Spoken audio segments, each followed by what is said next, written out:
Everyone.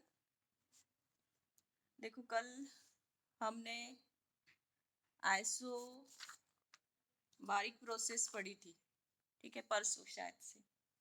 आज है isochoric process. Isochoric process. आवाज आ रही है ना मेरी बेटा?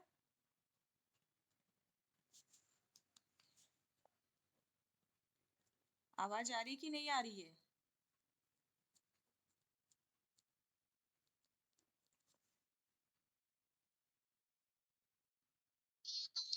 अच्छा, चलो।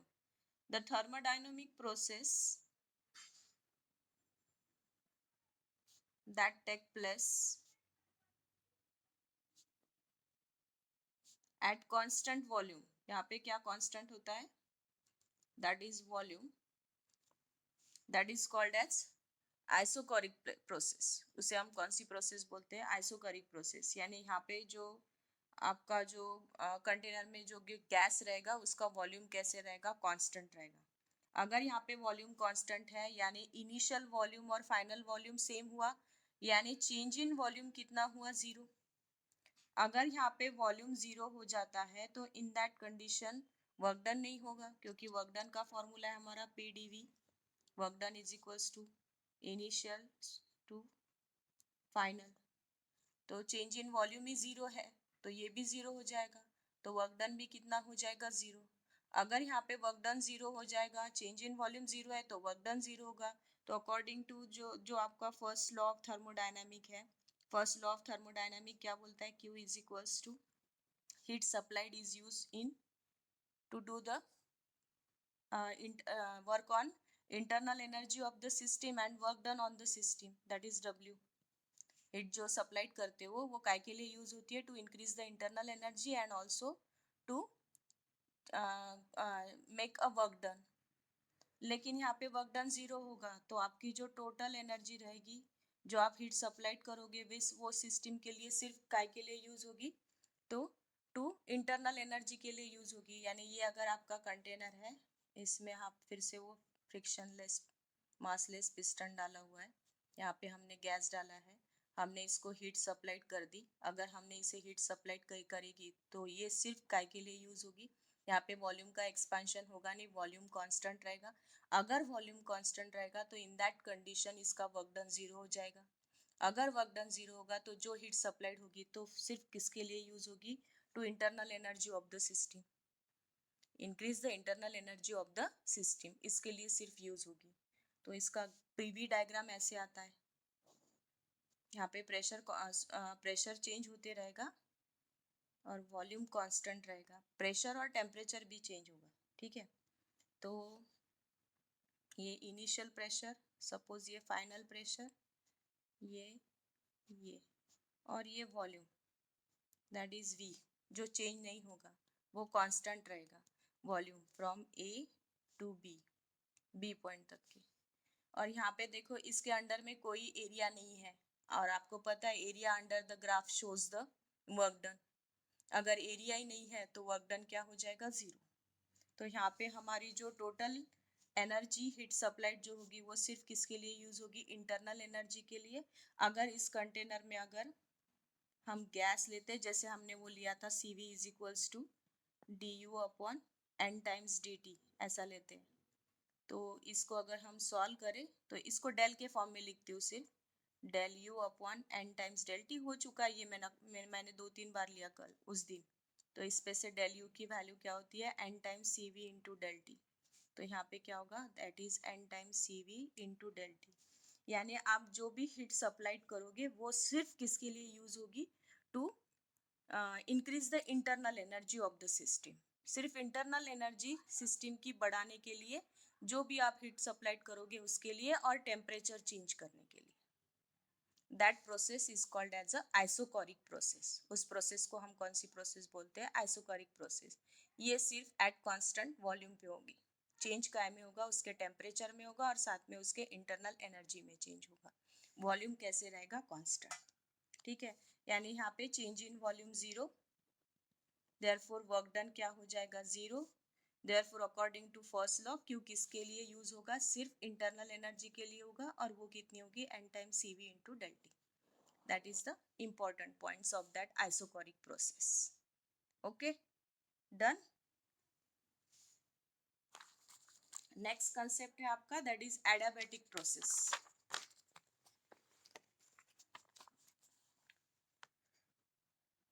Adiabatic process.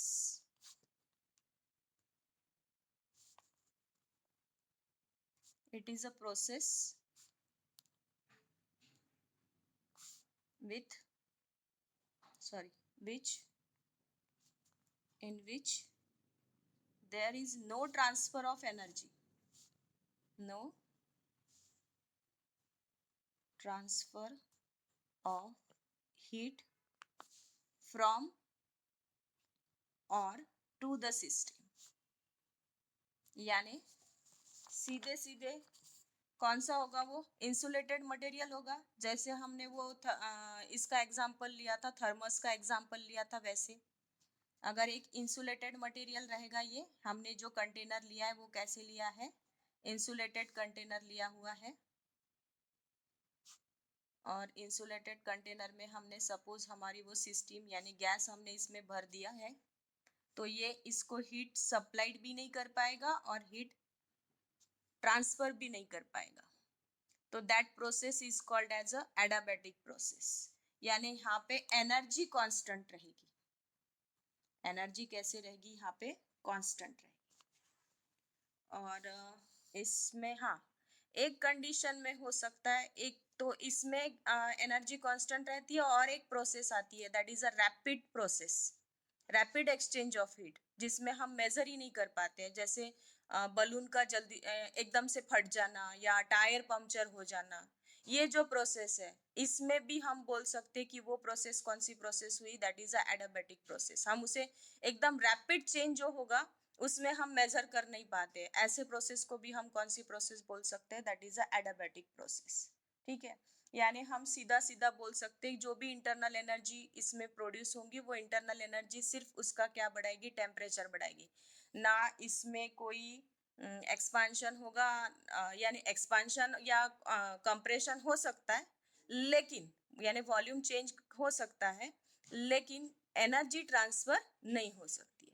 ठीक है, एनर्जी जैसे कि वैसी रहेगी, इन भी नहीं जाएगी ना आउट भी नहीं जाएगी, दैट इज. ठीक है, तो अकॉर्डिंग टू यानी हम अगर 1 मोल गैस लेते हैं, 1 मोल गैस के लिए लिया है आपके टेक्स्ट बुक में, 1 मोल गैस के लिए, तो इन दैट कंडीशन जो आप इंटरनल एनर्जी सप्लाइड करोगे वो हमारा जैसे n time cv into del T बोलते हैं हम, तो ये हो जाएगा that is cv into del T. यानी जो भी हम एनर्जी सप्लाइड करेंगे वो कितनी होगी, that is specific heat at constant volume के लिए, और सिर्फ किसके लिए होगी, that is change in temperature के लिए. ठीक है, अगर इसमें कंप्रेशन या एक्सपांशन होता भी है गैस में, गैस अगर कंप्रेस होता है या गैस तुम्हारा एक्सपांड होता है, तो in that internally without any exchange of heat, internally इसमें अगर कंप्रेशन एंड एक्सपांशन होता होगा तो वॉल्यूम चेंज होगा. अगर वॉल्यूम चेंज होगा यहाँ पे तो वर्क डन होगा, और वो वर्क डन कितना होगा, that is W is equals to integration of, फिर से हमारा जाएगा that is PdV, that is VI to VF, initial state to final state.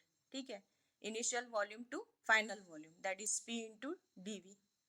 और हमारा एक फॉर्मूला है PV is equals to constant, तो इस पे से प्रेशर का फॉर्मूला जाता है C अपॉन V, वो हम इसमें डाल देते हैं, तो फॉर्मूला क्या होगा, that is VI to VF, that is C upon V into DV. कितना होगा, C upon V into DV. अब यहाँ पे जो आपका जो वॉल्यूम रहेगा उसे हम यहाँ पे जो वॉल्यूम रहेगा वो एडियाबैटिक प्रोसेस का रहेगा. अब एडियाबैटिक में जो आता है, आपने देखा है गैस अगर mono atomic, diatomic, poly atomic molecules होंगे तो उस हिसाब से उसका एडियाबैटिक रेशियो चेंज होता है, दैट इज गैमा. हमारा एक कंसेप्ट है PV to the power gamma is equals to constant. What is gamma, gamma is the ratio of Cp upon Cv, that is called as adiabatic ratio. इसे हम क्या बोलते हैं, adiabatic ratio. gamma, that is Cp upon Cv, that is called as adiabatic ratio, or sorry Cp upon Cv, that is called as adiabatic ratio. अब यहाँ पे ये जो गामा की वैल्यू होती है ये अलग अलग मोनोएटॉमिक, डायटॉमिक, पॉलीएटॉमिक के लिए अलग अलग होती है. आपको पता है, हमने काइनेमेटिक थ्योरी ऑफ गैसेस में पढ़ा हुआ है. जैसे मोनोएटॉमिक रहा तो 5/3, डायटॉमिक रहा तो 7/3, पॉलीएटॉमिक रहा तो उसमें जाता है दैट इज 4/3, उसको काट छाट करके ऐसे. तो उस हिसाब से उसका क्या होते जाता है, चेंज होते जाता है गामा का रेशो. तो उस हिसाब से हम यहाँ पे जो V लेंगे वो कौन सा लेंगे, दैट इज एडाबेटिक रेशो वाला, that is gamma, specific heat at constant pressure and specific heat at constant volume के फॉर्म में. ठीक है, that is V times V to the power gamma के फॉर्म में. यानी अब हम इससे अगर सॉल्व करने बैठे, यानी यहाँ पे आ जाएगा आपका गामा. मैं ये बाद में आपको लगे तो इसके फोटो भेज दूंगी और फिर आप उस पे से फोटो पे से लिख सकते हो उसका कंक्लूजन. ठीक है, तो वर्क डन निकाल लेते हैं हम उसका. That is W is equals to integration of VI/VF. मैं फिर से लिख रही हूँ C V to the power gamma into DV. ये थोड़ा सा ध्यान देना, यहाँ से C कांस्टेंट निकलेगा, ये जाएगा 1 upon V to the power gamma, ऊपर जाके माइनस गामा होगा. यानी ये इसको मैं ऐसा लिखती हूँ VI/VF V to the power minus gamma into DV. और हमारा ये formula integration of x to the power n dx वाला, x to the power n+1 upon n+1 वाला फॉर्मूला हम इसमें यूज करेंगे. तो ये ऐसे होगा C, ये बाहर निकल गया इंटीग्रेशन से, V to the power minus gamma +1 upon minus gamma +1 from VI to VF ऐसे. ठीक है, ये सिर्फ माइनस है, माइनस गामा है, तो ये -n+1 तो मैं इसको 1 माइनस गामा लिख लेती हूँ और इसे बाहर में निकाल लेती हूँ. That is C upon 1 minus gamma, ऐसे करती हूँ, +1 माइनस गामा. ठीक है, और इसे हम ये देखो, यहाँ से अगर मैं माइनस साइन बाहर निकालू, -r, माइनस साइन कॉमन निकालू, तो ये गामा -1 होता है फ्रॉम VI टू VF. इसको हम पॉजिटिव फॉर्म में कर लेते हैं, यानी ये अपॉन में आ जाएगा, that is 1 upon V to the power gamma -1 ऐसे फ्रॉम VI टू VF. तो एक बार VF डालेंगे, एक बार VI डालेंगे, तो ये फॉर्मूला होगा C into 1 minus gamma 1 upon VF to the power gamma -1 minus 1 upon VI to the power gamma -1. यानी एक बार फाइनल वैल्यू और एक बार V की इनिशियल वैल्यू इंटीग्रेशन के फॉर्म में. ठीक है, अब हम ये जो C है ये मैं इनसाइड में कर लेती हूँ. तो ये कैसे बनेगा, या ऐसे ही रन देते हैं तो चलेगा क्या. अच्छा, हम कहाँ थे, मैंने प्रेशर को कन्वर्ट किया था C upon V gamma. Okay, इसको हमें NRT के फॉर्म में रिप्रेजेंट करना है. ओके, तो इसको प्रेशर के फॉर्म में लाना पड़ेगा. ओके, हाँ, इसे मैं ऐसा लिखती हूँ 1 upon 1 minus gamma C upon VF to the power gamma -1 upon, यहाँ से भी C मल्टीप्लाई कर रही हूँ, VI to the power gamma -1. और हमने ये जो लिखा था PV to the power gamma is equals to constant, that constant is represented by C.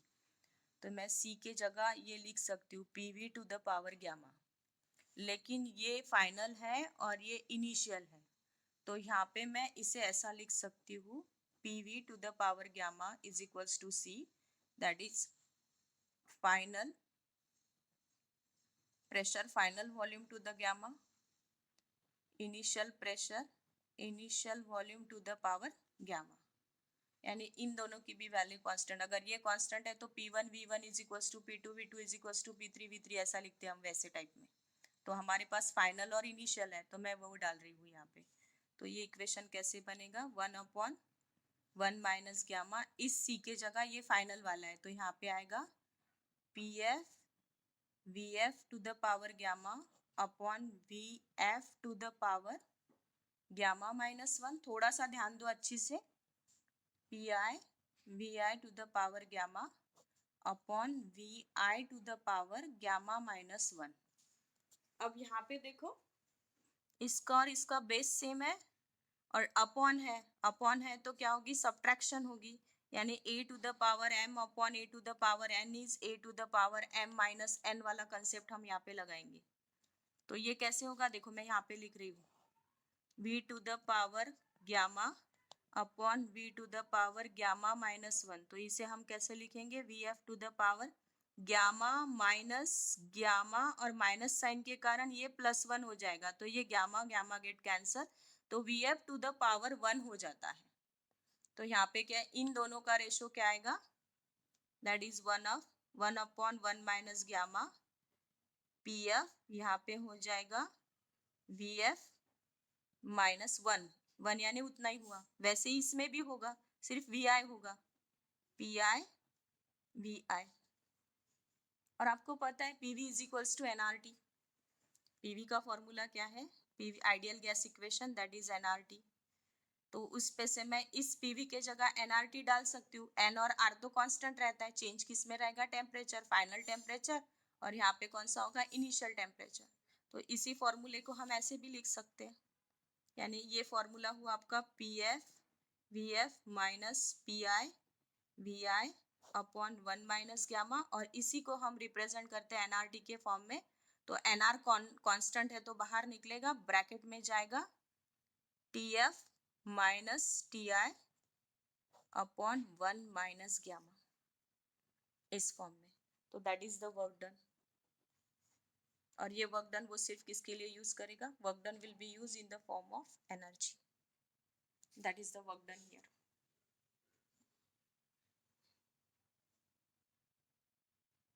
आ गया क्या ध्यान में, डेरिवेशन ध्यान में आया.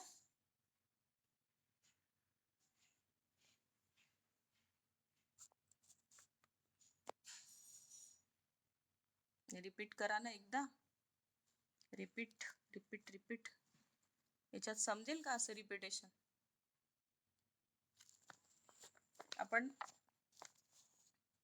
ॲडाबॅटिक प्रोसेस कशाला म्हटली आहे की there is a not heat exchange between the system and the environment. That process is called as a adiabatic process where energy remains constant. energy कैसी रहेगी, constant. सिर्फ उस energy का use वो काय के लिए कर सकता है, expansion और compression के लिए कर सकता है. तो अगर हम इस कंटेनर में 1 मोल गैस लेते हैं तो वो एनर्जी कितना लेगा, that is n time CV into del T. अब ये कैसे आया आपको पता है, ठीक है. तो del U is equals to 1 mole के लिए ले रहे हैं तो n की वैल्यू 1 हो जाएगी, that is CV into del T. और वर्क डन कितना करेगा, W is equals to P into del V. ठीक है. अब इसे P को मैंने PV is equals to constant होता है हमारा, तो P is equals to C upon V ऐसा जाता है. लेकिन ये एडाबैटिक प्रोसेस होने के कारण यहाँ पे वॉल्यूम जो रहेगा वो एडाबैटिक रहेगा, क्योंकि ग्यामा क्या शो करेगा वहां पे, there is a no exchange of heat. ठीक है, V to the power gamma. तो मैंने इस P के जगह डाल दिया C upon V to the power gamma into DV. ठीक है. और आपको पता है what is gamma, gamma is the ratio of CV upon CV, that is called as adiabatic ratio. ये हो चुका है हमारा काइनेटिक थ्योरी ऑफ गैसेस में. और ग्यामा की हर एक गैस के लिए मोनोएटॉमिक, डायटोमिक, ट्राइएटॉमिक मॉलिक्यूल्स के लिए अलग अलग वैल्यू होती है, ये भी निकाली है हमने. ठीक है. तो हम वर्क डन, ये वर्क डन ले रहे थे हम C into V to the power gamma into DV. तो मैं ये लिख रही हूँ फिर से यहाँ पे C V to the power gamma into DV. मैंने यहाँ से C बाहर निकाला, यहाँ से C बाहर निकाला तो ये बचता है 1 upon V to the power gamma, जो ऊपर जाके माइनस ग्यामा हो जाता है, V to the power minus gamma into DV. हो, ज्याचं मॅथ्स नाही आहे त्याला थोडं जड जातं, बरोबर आहे, म्हणून रिपीट मागितलं असेल. तर आपण हा आपला नेहमीचा formula x to the power n dx चा फॉर्म्युला काय वापरतो, x to the power n plus 1 upon n plus 1. तर इथे फक्त आपला n मायनस मध्ये आहे, तर इथे मायनस येतो, म्हणजे इथे n च्या जागी आपला फॉर्म्युल्यात काय आहे, गॅमा, आणि x च्या जागी काय आहे, v आहे. तर मग फॉर्म्युला कसं जाईल, मायनस गॅमा प्लस 1 आणि खाली पण मायनस गॅमा प्लस 1. ठीक आहे. इथून मी मायनस साइन कॉमन काढलं तर ब्रॅकेटमध्ये गॅमा मायनस 1 असं होतं. आणि याला 1 हे -2 + 3 लिहिणं काय किंवा 3 - 2 लिहिणं काय, आन्सर 1च येते दोन्ही याचं अशासारखं. तर मायनस गॅमा प्लस 1 ला मी लिहिलं 1 मायनस गॅमा आणि तो 1/1 मायनस गॅमा मी बाहेर काढला आणि ब्रॅकेटमध्ये v⁻⁻r -1 from vi to vf. ठीक आहे. तर या मायनसला प्लस करायसाठी आपण अपॉन मध्ये नेतो. जसं 10⁻³ -3 असेल, वरती जातो तर +3 होतो, +3 असेल तर खाली आला तर -3 होतो. तसा हा मायनस आहे तर खाली आला तर प्लस झाला. v⁻⁻γ -1 from vi to vf. आणि मग इथे याला आपण रिप्रेझेंट केलं इनिशियल, ह्या व्हॅल्यूज याच्यात टाकून दिल्या. जसं इथे 4 आणि 5 असतं तर इथे 1/4 - 1/5 असं लिहिलं असतं. तर इथे final minus initial vf minus vi, बाकी gamma -1 gamma -1 as it is ठेवलं. आणि हा c मी आतमध्ये मल्टिप्लाय करून टाकला. ठीक आहे. मग आपण या प्रोसेसवर येतोय. pv⁻γ is equals to constant म्हणतोय आणि constant is represented by c here. c is the constant of proportionality. तर आपण जसं म्हणतो की Lm is equals to constant, जर असं जर लिहित असेल तर आपण म्हणतो L1 M1 is equals to L2 M2 अशासारखं. तर मग हे तसंच इथे final PF VF is equals to PI VI आणि त्याची व्हॅल्यू काय असेल, that is C in the form of gamma. मग ती फक्त मी C ची इथे फायनलची व्हॅल्यू आहे म्हणून फायनलची टाकली, इथे इनिशियलची व्हॉल्यूम आहे व्हॅल्यू आहे म्हणून इथे इनिशियलची टाकली Cच्या जागेवर, Cच्या ठिकाणी. ठीक आहे. आता इथे जर पाहिलं तर इथे आणि इथे पहा बेस सेम आहे, पॉवरची काय होईल, सबट्रॅक्शन होईल. हे असं gamma -1 gamma minus of gamma आणि मायनस साईन असल्यामुळे हे प्लस होऊन जाईल मायनसचं, या मायनसला काय होऊन जाईल प्लस. तर हा प्लस मायनस गॅमा कॅन्सल, इथे +1 राहते vf⁻1. तर याचा जो रेशो येतोय तो vf⁻1, याचा पण जो रेशो येतो तो किती येते vi⁻1. पण PV is equals to NRT म्हणतो आपण, त्यात NR कॉन्स्टंट टर्म आहे, चेंज फक्त कशात म्हणजे इथे पण NR TF होईल, इथे NR TI होईल. तर इथून मी हा NR पहिलेच काढून घेतला बाहेर आणि इथे मग TF मायनस TI. तर याचे असे वर्कडनचे दोन फॉर्म्युले होतात, that is PF VF minus PI VI upon 1 minus gamma. आणि PV इज इक्वल्स टू NRTच्या फॉर्ममध्ये जर घेत असेल तर NR TF minus TI upon 1 minus gamma या फॉर्म मध्ये. That is the work done here. तर याच्यात फक्त एवढंच की जेव्हा गॅस एक्सपांड होतो तेव्हा वर्क डन काय होते, पॉझिटिव्ह होते, आणि गॅस जेव्हा कूल डाऊन होते तेव्हा ते वर्क डन काय होते, दॅट इज निगेटिव्ह.